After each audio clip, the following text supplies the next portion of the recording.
It was the design of Angelo Ricci and Joe Chanik and Manuel Silva to call on the terrible old man. This old man dwells all alone in a very ancient house on Water Street near the sea, and is reputed to be both exceedingly rich and exceedingly feeble, which forms a situation very attractive to men of the professions of Messrs. Ricci, Chanik, and Silva, for that profession was nothing less dignified than robbery.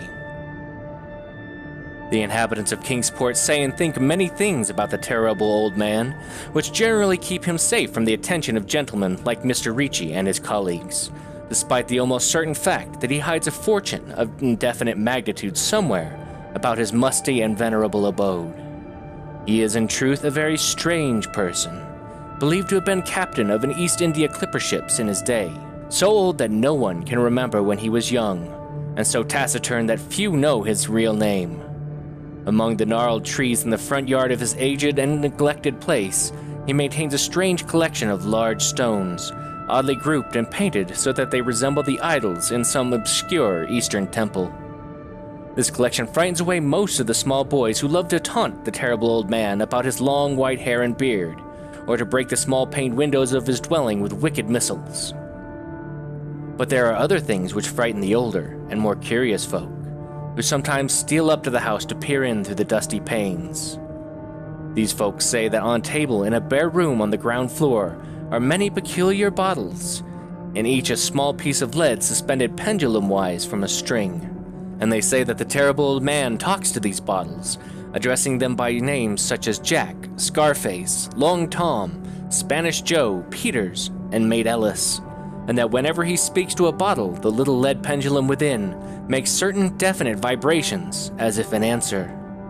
Those who have watched the tall, lean, terrible old man in these peculiar conversations do not watch him again. But Angelo Ricci and Joe Chanik and Manuel Silver were not of Kingsport blood.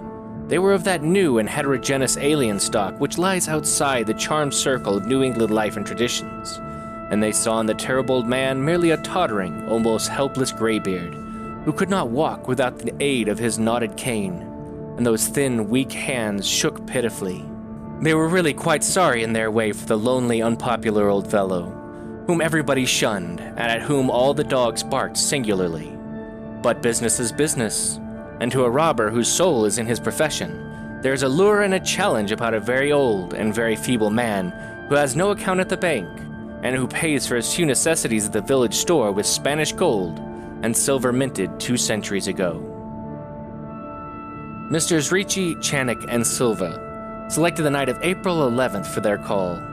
Mr. Ricci and Mr. Silva were to interview the poor old gentleman, while Mr. Chanik waited for them and their presumable metallic burden with a covered motor car in Ship Street by the gate in the tall rear wall of their host's grounds.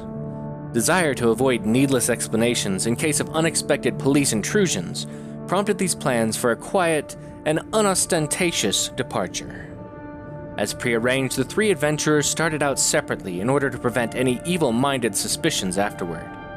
Messrs. Ricci and Silva met in Water Street by the old man's front gate, and although they did not like the way the moon shone down upon the painted stones through the budding branches of the gnarled trees, they had more important things to think about than mere idle superstition.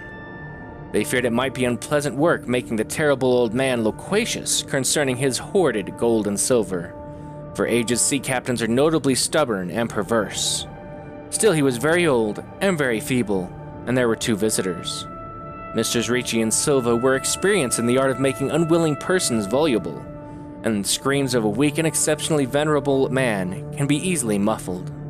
So they moved up to the one lighted window and heard the terrible old man talking childishly to his bottles with pendulums. Then they donned their masks and knocked politely at the weather-stained oaken door.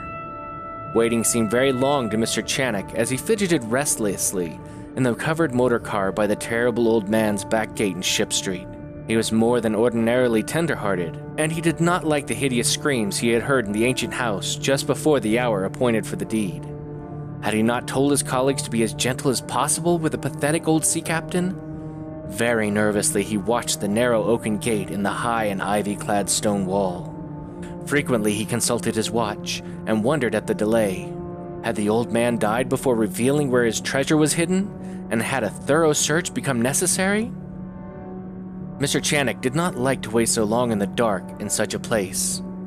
Then he sensed a soft tread or tapping on the walk inside the gate, heard a gentle fumbling at the rusty latch, and saw the narrow, heavy door swinging inward. And in the pallid glow of the single dim streetlight, he strained his eyes to see what his colleagues had brought out of that sinister house, which loomed so close behind. When he looked, he did not see what he had expected, for his colleagues were not there at all, but only the terrible old man leaning quietly on his knotted cane and smiling hideously. Mr. Channick had never noticed before the color of the man's eyes. Now he saw that they were yellow. Little things make considerable excitement in little towns, which is the reason that Kingsport people talked all that spring and summer about the 3 unidentifiable bodies horribly slashed as with many cutlasses, and horribly mangled as by the tread of many cruel boot heels which the tide washed in. Some people even spoke of things as trivial as the deserted motor car found in Ship Street, or certain especially inhuman cries, probably of a stray animal or migratory bird, heard in the night by wakeful citizens. But in this idle village gossip, the terrible old man took no interest at all. He was by nature reserved, and when is aged and feeble, reserve is doubly strong. Besides, so ancient a sea captain must have witnessed scores of things much more stirring in the far-off days of his unremembered youth.